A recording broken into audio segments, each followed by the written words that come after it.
फिर पैसा है। तूने मेरे पैसे लिए हैं? नहीं तो, आपकी कसम।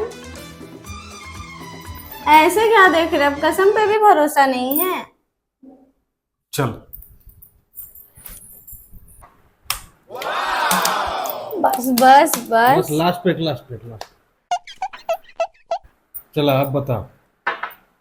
सच बताऊं, आपके जितने भी पैसे चोरी हुए हैं वो मैंने ही चोरी किए हैं। और अभी तक जितने भी पैसे चोरी हुआ वो मैंने ही किए हैं।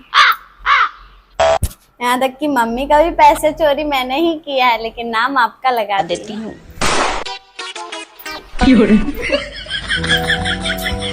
हाथ में शराब है, सच मम्मी